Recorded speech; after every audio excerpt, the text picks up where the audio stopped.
दहशतगर्दी की एक लहर आ रही है पाकिस्तान में, खुदा न खास्ता। आईएमएफ ने जो कंडीशंस डाल दी हैं पाकिस्तान के ऊपर, वो एक डेथ वारंट है। कुर्बानियां देते आई हैं, ये हमेशा डील करके बाहर चले जाते हैं, हम हमेशा जेल में चले जाते हैं। कि जो पार्लियामेंटेरियन ही नहीं है, जो एमएनए ही नहीं है, वो क्यों पार्लियामेंट लॉजेस पे जबरदस्ती कब्जा करके बैठा है? और यही इमरान खान की खासियत है कि वो इंसानियत को कुछ नहीं समझता, इंसान को कुछ नहीं समझता। एक साहब जो है ना, वो खाने के इंतहा के शौकीन। अच्छा, अब मुझे बड़ी एम्बेरसमेंट है कि मैं खाई जा रहा हूँ और शेख साहब कंप्लेन करी जा रहे हैं।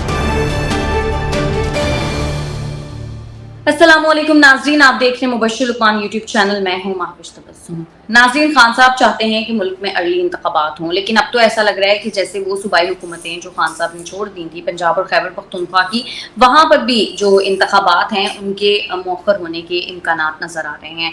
मुबश्शिर साहब, आपके पास इस हवाले से कोई खबर है? क्योंकि यही खबरें आ रही हैं कि कभी इम्कानात हैं कि इंतखाबात जो हैं वो मौखर हो जाएं।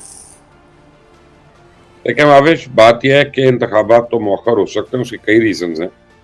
और अच्छा। सबसे पहला रीजन जो है ना, वो तो हमारे पास पैसे नहीं है। दूसरा रीजन जो है कि जो इंटेलिजेंस रिपोर्ट्स आ रही हैं कि जो दहशतगर्दी की एक लहर आ रही है पाकिस्तान में, खुदा न खास्ता, उसको देखते हुए काफी प्रॉब्लम्स हो रही हैं। तीसरी चीज, जो सबसे बड़ी चीज है, वो ये है कि इलेक्शंस होने का एक असूल है कि उससे पहले मर्दमशुमारी होनी है, और ये एक आईनी जिम्मेदारी है। तो जब तक मर्दमशुमारी नहीं होती, जिसके लिए कम से कम 3 से 4 महीने चाहिए, इफ नॉट मोर, तो वो इलेक्शंस को मौखर किया जाएगा। अब लेकिन दूसरी तरफ इमरान खान की भी स्ट्रेटजी जरा सी बदल गई है। पहले वो भी इस इलेक्शन को सीरियस नहीं ले रहे थे, अब वो भी सीरियस ले रहे हैं, और उसका तरीका ये है कि जैसे अभी मरहूम जाफर खान लगारी की सीट पे इलेक्शंस हो रहे हैं, तो उन्होंने उस पे मोहसिन लगारी को नॉमिनेट किया कि वो उनकी सीट पे इलेक्शन लड़ें। और अब बाकी हलकों में भी वो डिफरेंट उम्मीदवारों को कह रहे हैं कि वो तैयारी करें और वो इलेक्शन लड़ें, क्योंकि उनको डर है कि कहीं वो नाअहल ना हो जाएं। अगर वो नाअहल हो गए तो उनकी पार्टी बिल्कुल बाहर हो जाएगी, पूरे इलेक्टोरल प्रोसेस से बाहर हो सकती है। तो इसलिए इमरान खान जो है वो भी इसको सीरियस ले रहे हैं। अब दूसरी तरफ जो है आईएमएफ है। आईएमएफ ने जो कंडीशंस डाल दी हैं पाकिस्तान के ऊपर और पाकिस्तानी हुकूमत के ऊपर, वो पॉलिटिकल गवर्नमेंट के लिए उनको पूरा करना जरा जो है ना मुश्किल काम है। वो एक डेथ वारंट है पॉलिटिकल गवर्नमेंट का, उस गवर्नमेंट ने जिसे इलेक्शंस में जाना हो।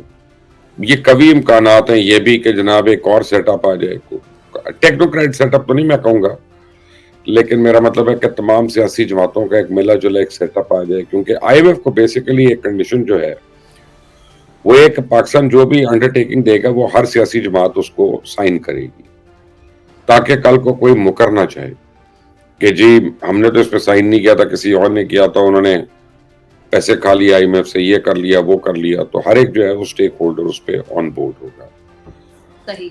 इसलिए इस वक्त काफी मसाइल है पाकिस्तान के माविश, और Imran Khan is not a problem that anybody is thinking about. Sir, Roznama Jang में अंसार अब्बासी साहब ने एक खबर लगाई है। वो ये कहते हैं कि खान साहब के दौरे हुकूमत में जो शाहिद खाकान अब्बासी साहब हैं, उनको 2 मरतबा वजारत आला की पेशकश की गई इस्टेब्लिशमेंट की तरफ से, लेकिन उन्होंने इनकार किया और अपना रुख नवाज शरीफ साहब की तरफ मोड़ दिया। तो सर, जब वर्कर ऐसी कुर्बानियां देता है पार्टी के लिए और उसके बाद पार्टी लीडर जो है वो अपने बच्चों को नवाज देता है, आप समझते हैं कि ये चीज ठीक है? देखिए, सबसे पहली बात तो यह है कि अंसार अब्बासी की खबर सही, और सही है। शाहिद अब्बासी को, हाँ जी, शाहिद साहब को एक दफा नहीं 2 दफा ऑफर हुई है। और वो काफी, बल्कि हम उस वक्त जब कहते थे ना सारे के शीन लीग बन सकती है, शीन लीग बन सकती है, और शीन शहबाज शरीफ नहीं है, तो उस वक्त हमारा इरादा, वो इशारा जो था वो शायद खाकान अब्बासी की तरफ होता था कि उनमें से शीन निकल सकती है। और शेख रशीद का बड़ा फेवरेट ये जुमला होता था कि नून में से शीन निकल रही है, क्योंकि वो उन लोगों में से थे जिनको पता था कि ये ऑफर हो रही है और बार बार हो रही है। फिर उसके बाद शहबाज शरीफ साहब को भी ऑफर हुई थी कि तुम्हें वज़ीर आज़म बना देते हैं अगर तुम अपने भाई को छोड़ दो। तो शहबाज शरीफ साहब जो हैं उन्होंने इसे बिल्कुल टोटल, उन्होंने कहा कि मेरी तो जिंदगी में ये हो ही नहीं सकता कि मैं अपने भाई का साथ छोड़ दूं, और उन्होंने उससे इनकार कर दिया। अब आपने मरियम नवाज को चीफ कोऑर्डिनेटर बना दिया नून लीग का, तो सिर्फ शाहिद खाकान अब्बासी नहीं है, या शहबाज शरीफ तो चले वजीर आजम है, वो बेटी उनकी भतीजी भी है, बेटी भी है, लेकिन बाकी लोगों की तो वो बेटी नहीं है। मसलन वो शाहिद खाकान की नहीं है, वो ख्वाजा आसिफ की तो नहीं है, हसन इकबाल साहब की तो नहीं है, साद रफीक साहब की तो नहीं है। तो लोग ये सोचते हैं, और ये मैं आपको पहले भी कह चुका हूँ कि हम 30-30, 35-35, 40-40 साल से इन लोगों के लिए कुर्बानियां देते आए हैं। ये हमेशा डील करके बाहर चले जाते हैं, हम हमेशा जेल में चले जाते हैं। हम आते हैं, हमारे कारोबार रुक जाते हैं, हमारे काम बंद हो जाते हैं, हम बुरे बनते हैं लोगों के आगे, हमारी कैरेक्टर असैसिनेशन होती है, ये आराम से हाइड पार्क में वॉक करते रहते हैं। तो इसका हमें क्या फायदा है? और ये मौरूसी सियासत जो है, इसने सिर्फ मुल्क का नहीं, मुल्क का तो करना है नुकसान ऑब्वियसली, इसने अपनी पार्टियों का भी बहुत नुकसान किया। और ये उनमें से ये कड़ी है जो आप सवाल कर रही हैं। सर अभी तो सिर्फ ये शाहिद खाकान अब्बासी साहब ने जाहिर है स्टैंड लिया है और इस्तीफे वगैरह की बात उनकी हुई है, लेकिन बाकी और भी तो बहुत सारे लीडर्स हैं, बहुत सारे रहनुमा हैं नून लीग के जो कि सीनियर हैं। आप समझ रहे हैं कि उनके अंदर भी इस तरह की कोई चीज पाई जाती है, कोई सोच पाई जाती है और आने वाले दिनों में वो भी इस तरफ जा सकते हैं? मैंने कहा कई लीडर्स हैं, उनकी सोच तो है ही है, हर एक जो है ना इतना स्ट्रांग नहीं होता। अच्छा। देखिए, आपको अपने घर से स्ट्रांग होना पड़ता है, पॉलिटिकली भी, फाइनेंशियली भी, और आप कंटेंट भी होते हैं। और आप या आप ये समझते हैं कि यार मैंने कर लिया, आज मैं अगर फैसला करूं कि यार बस मैं थक गया हूँ शोज करके, तो वो फिर जरूरी नहीं कि पैसा मुझे ल्योर कर सके या कोई और चीज या कोई बड़ा चैनल ल्योर कर सके। जब आप थक जाते हैं तो आप थक जाते हैं। तो वो तो कई लोग हैं PMLN में कि वो उनकी जो इंटरेस्ट है ना वो बड़ा मिनिमल होके रह गया। तो बट वो ये भी हो सकता है कि उनका ताल्लुक ऐसा मियां साहब से over a period of time इतने मुश्किल वक्त का कि वो शायद खुलकर उनके सामने ना आए, लेकिन चंद एक लोग जो हैं वो जरूर आएंगे। इस वक्त ये नाम लेना तो सही बात नहीं है, लेकिन यह है कि मुझे लगता है कि in the days to come वो लोग आएंगे सामने। सही। सर वज़ीर आज़म साहब ने कहा है कि मुल्क को दरपेश जो मुआशी चैलेंज है वो इंतहाई मुश्किल है, लेकिन क्या करें मजबूरी है, बहुत सारी शराइत को मानना पड़ेगा। वो कह रहे हैं कि IMF बहुत ज़्यादा टफ टाइम दे रहा है, लेकिन उनकी शराइत जो है वो नाकाबिले तसव्वुर हैं। सर अभी महंगाई इतनी ज़्यादा है, लेकिन आप समझते हैं कि अभी मज़ीद पहाड़ गिरना बाकी है? देखिए, वो तो पहाड़ अवाम पे गिरना ही है ना, और वो तो गिरेगा। चलो अभी नहीं गिरेगा तो 3 महीने के बाद गिरा देंगे, वो 6 महीने के बाद गिरा देंगे, लेकिन जो असल पहाड़ है वो खुद वज़ीर आज़म के ऊपर गिर रहा है।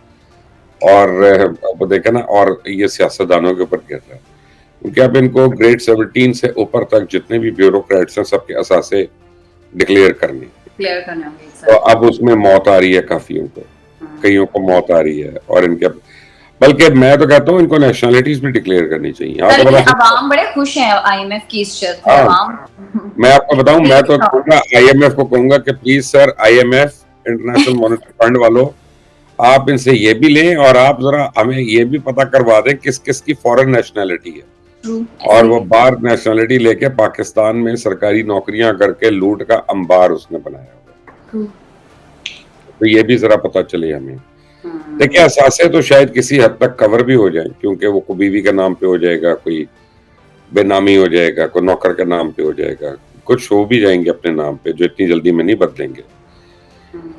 लेकिन ये है कि eventually it is a step in the right direction. Basically आपको सारे आपके जो डोनर ममालिक हैं वो एक ही बात कहते हैं, बशमूल सऊदी अरेबिया के, जो आज तक उन्होंने बात नहीं की कि यार हम पैसे देने को तैयार हैं, लेकिन तुम खुद क्या कर रहे हो? ठीक है ना, अगर तुम्हारे मुल्क में लोग ऐसे हैं कि जो एक दिन में 2-2 करोड़ 3-3 करोड़ रुपए का फंक्शन कर देते हैं शादियों का, बच्चों की, जो 10 से 15 करोड़ रुपए शादियों पे खर्च कर देते हैं, जो एक एक गाड़ी जो है जाके कैश पे ले लेते हैं, जो 9 करोड़ की गाड़ी होती है या 8 करोड़ की क्रूजर होती है, तो हमसे क्यों आ रहे हो मांगने? उनसे मांगो ना पहले। और सऊदी अरेबिया ने खुद अपने लिए ये किया ना कि वो मोहम्मद बिन सलमान ने वो सरकर्दा लोगों को पकड़ा, उनको एक होटल के अंदर बंद कर दिया, उनका आ जाओ अब यहाँ पे, जब तक पैसे नहीं लोगे बाहर नहीं जाओगे। तो पाकिस्तान को भी कह रहे हैं कि ऐसी को हरकत करो। और वो मुझे ये पता चला है कि 450 लोगों की लिस्ट आई है 450 लोगों की लिस्ट है कि जिनके नाम है कि अगर इनको रखा जाएगा किसी जगह पे तो पाकिस्तान के जितने मुआशी मसाइल हैं वो सारे खत्म हो जाएंगे। तो मुझे लगता है उसमें शहबाज शरीफ के बड़े करीबी नाम भी हैं। तो ये जो शराइत है ना, ये शराइत वो सिर्फ कह रहे हैं नाकाबिले तसव्वुर। अवाम के लिए तो चले हम तो कर ही रहे हैं ना, या बाकी बेचारे गरीब अवाम जो मर रहे हो तो मर रहे हैं ना। पहली बारी इनकी अपनी क्लास मरने वाली है और वो जवाबदेह हो रहे हैं। सर, शेख रशीद साहब पर कराची में मुकदमा दर्ज कर लिया गया है, उनको कराची मुंतकिल किया जा रहा है। दूसरा, शेख रशीद साहब कहते हैं कि मेरे साथ पूरी रात बहुत ज्यादती हुई है, मैं राना सनाउल्लाह को कभी माफ नहीं करूंगा। सर, ये किस तरह की ज्यादती उनके साथ हुई है? मैं आपको बताता हूँ, पहली बात कि शेख रशीद जो है ना, वो आप उनको कभी मिली हैं वैसे माविश, अपने हरदिल अजीज शेख रशीद को? सर, एक दफा एयरपोर्ट पे मुलाकात हुई थी, मेरी उनसे काफी अच्छी सलामत हुआ है, रैंडमली। मेरी उनसे बहुत अच्छी सलामत हुआ है और हमने सफर भी साथ किया। अच्छा। और वो मेरी गाड़ी का सफर है, यानी कभी इस्लामाबाद से लाहौर और आगे ही है। अच्छा। शेख साहब जो है ना, वो खाने के इंतहा के शौकीन, तो इतने को शौकीन है कि आपकी सोच है। मसलन एक दफा हम पिंडी से आ रहे थे, तो शेख साहब ने मुझे कहा कि असी जीटी रोड तो चलांगे, जो मर्जी हो जाए। मैं कि जीटी रोड तक तो मोटरवे तो क्यों नहीं? तो यार रास्ते खाबे बड़े अच्छे मिलेंगे। अच्छा, फिर हम गुजरांवाला में, वो हाईवे के ऊपर एक रेस्टोरेंट है, बड़ा मशहूर गुजरांवाला का रेस्टोरेंट है, शहबाज। वो शहबाज का जो है ना, वहां पे हम रुक गए, मैं और शेख रशीद। अब मैंने उस वक्त तक मुझे बड़ी भूख लगी थी, हमने चांपे भी और तिक्के भी और सब कुछ शहबाज से मंगवा लिए। अब वो आ गया, मैं बड़े एहतमाम से दिया। अब वो मैं खा रहा हूँ और शेख साहब कुड़कुड़ कर रहे हैं। शेख साहब एनू बुलाओ थे, ओनू बुलाओ थे, शेफ नू बुलाओ। तो अब वो जो है ना, वो खाने के ऊपर कंप्लेंट हो रही है सीधा। अच्छा, अब मुझे बड़ी एम्बेरसमेंट है कि मैं खाई जा रहा हूँ और शेख साहब कंप्लेन करी जा रहे हैं और वो भी देख रहे हैं, वो बेचारा कह नहीं रहा। तो शेख साहब ने कहा, नहीं एनू काली मिर्च जी है ना, वो पुरानी लगती है, ताजा काली मिर्च नहीं, मसाला खड़ा नहीं है, पिसिया होया बैठा होया। अब अच्छा, ये हमारी कश्मीरी बिरादरी को पता है खाने का ना। तो फिर हमने बहरहाल मूंग की दाल बनवाई और कुछ इस तरह की एक आधी चीज बनाई, सब्जी भुजिया, और फिर हमने वो खाई और वो तिक्के शिक्के छोड़ दिए क्योंकि शेख साहब को नहीं पसंद आ रहे थे। अच्छा। बताने का मतलब ये कि शेख साहब के साथ इंतहाई ज्यादती ये है कि उनके सामने उनका जेलर जो है वो बैठ के निहारी और पाए खा रहा हो और उनको 2 टोस्ट दे दिए कि पैजन लो खाओ, बस। टोस्ट दे दिए कि चार डबो के खाओ। तो शेख साहब वही इंसल्ट और वही ज्यादती है और इंतहाई ज्यादती है। सर, तहरीके इंसाफ ने एपिक्स कमेटी के इजलास में शिरकत ना करने का फैसला कर लिया है। वो कहते हैं एक तरफ इंतकामी कार्रवाइयां, दूसरी तरफ हमें इजलास में बुलाना समझ से बात कर रहा है। देखिए, बात यह है कि ये इजलास जो है मुल्क की सलामती के लिए है और अगर तहरीक इंसाफ ने इस पे अपनी सियासत करनी है तो तहरीक इंसाफ का सफाया हो जाएगा, क्योंकि फिर लोगों के सामने बिल्कुल बेनकाब हो जाएंगे। इसे 2 फैसले कर दिए कि हमने इकोनॉमिक इमरजेंसी लगानी है कि नहीं लगानी और अवाम की फलाह के लिए हमने क्या करना है। दूसरा ये कि हमने ये दहशतगर्दी की लहर से कैसे निपटना है, क्या हमने इन पे अटैक करना है कि नहीं करना, ठीक है ना। तो अब इन दोनों के ऊपर तहरीक इंसाफ का मौक़िफ़ जो है आप समझे कि नादानिस्ता तौर पे सामने आ जाएगा और आ गया। तो अमली तौर पे वो अपने आप को अपनी पार्टी बना लेंगे, अवाम की पार्टी नहीं रहेंगे। देखें, जैसे इमरान खान जब अदालत में कहते हैं ना कि टेरियन वाइट का कि जी मैंने ये नहीं बताना कि वो मेरी बेटी है, मैंने ये भी नहीं कहना कि मेरी बेटी नहीं है, मैं ये कहूंगा कि अब मैं पार्लियामेंट में सकती हूँ, एमएनए नहीं हूं, तो मेरे ऊपर ये सवाल लागू नहीं होता। मैं केस तो उस वक्त हुआ था ना कि जब आप थे, ठीक है ना, और आपने वो एफिडेविट जमा करवाया था। तो बेसिकली ये जवाब देके इमरान खान ने अपने आप को पार्लियामान से तो अलग कर दिया बिल्कुल। और जो है ना, वो अपने आप को उन्होंने कह दिया कि मेरा पार्लियामेंट से कोई लेना देना नहीं। तो एक सियासत से बाहर होने का उन्होंने एक अमली कदम भी उठाना शुरू कर दिया। ये दूसरा होगा जो आप कह रही हैं। सर, हुकूमत ने भी पार्लियामेंट लॉजेस के दरवाजे तोड़कर रखाने कमरे खाली करवा लिए हैं। क्या लगता है आपको सर, ये हुकूमत एकदम से इतनी एग्रेसिव क्यों हो गई है? ठीक हुई है। अपना ये तो हम बड़े अरसे से मैं और आप डिमांड कर रहे थे। मैं तो कम से कम कर रहा था, टीवी पे भी कर रहा था, वीलॉग से भी कर रहा था कि जो पार्लियामेंटेरियन ही नहीं है, जो एमएनए ही नहीं है, वो क्यों पार्लियामेंट लॉजेस पे जबरदस्ती कब्जा करके बैठा हुआ है? वो टैक्स पेयर्स का पैसा है। वो क्यों उसके ऊपर बिजली के बिल आ रहे हैं, क्यों उसके ऊपर गैस के बिल आ रहे हैं, क्यों उसके ऊपर अपना नौकरों को रखा हुआ है अपने, और तबाहियां हो रही हैं अंदर। आप जाके देखें कई जगहों के टॉयलेट्स तोड़ दिए उन्होंने, दरवाजे तोड़ दिए हैं, जिस तरह बेहंगम तरीके से उन्होंने रखा हुआ था उनको। तो ठीक है, अवाम अवाम की चीज है, पार्लियामेंट की मिल्कियत है। अगर कोई जबरदस्ती कब्जा करेगा तो आपके घर पे तो आप उसको निकलवाएंगी बाहर, इसमें कोई जबरदस्ती तो नहीं है ना। सर ये कोई ड्यूटी लिस्ट भी मेरे सामने है ज़मान पार्क की कि किस तरह से ड्यूटी लगी हुई है ये नेशनल असेंबली की और प्रोविंशियल असेंबली के लोगों की, जो कि बंदे लाएंगे 50-50 बंदे और खान साहब के घर के बाहर ड्यूटी देंगे। सर आपने भी शायद वो लिस्ट देखी होगी। जी, मैं इस पे हंस सकता हूँ ना, क्या ड्यूटी देंगे, चले मुझे बताइए। या तो वो असला लेके आएंगे और अगर पुलिस आएगी गिरफ्तार करने तो वो पुलिस से फायरिंग करेंगे और रियासत से एक जंग शुरू हो जाएगी, खाना जंगी शुरू हो जाएगी। या ये है कि सिर्फ वो वीडियोस बनाएंगे वहां पे जब गिरफ्तारी हो रही होगी, खापरवाला डालेंगे, गालियां गुलियां देंगे और फिर डिस्पर्स हो जाएंगे।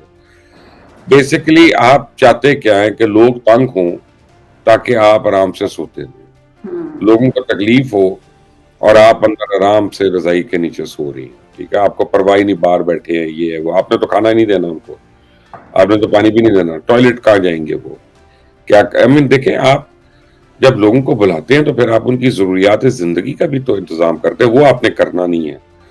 बेसिकली आप इंसानियत की तस्लील कर रही हैं और यही इमरान खान की खासियत है कि वो इंसानियत को कुछ नहीं समझता, इंसान को कुछ नहीं समझता। ठीक है, बहुत शुक्रिया मुबश्शिर साहब आपका। आज के प्रोग्राम से इतना ही। अगर आपको हमारी वीडियो पसंद आती है तो चैनल को कर दें लाइक, सब्सक्राइब और शेयर, और अपनी कीमती राय से हमें ज़रूर आगाह कीजिएगा। हमें इजाज़त दें। अल्लाह ने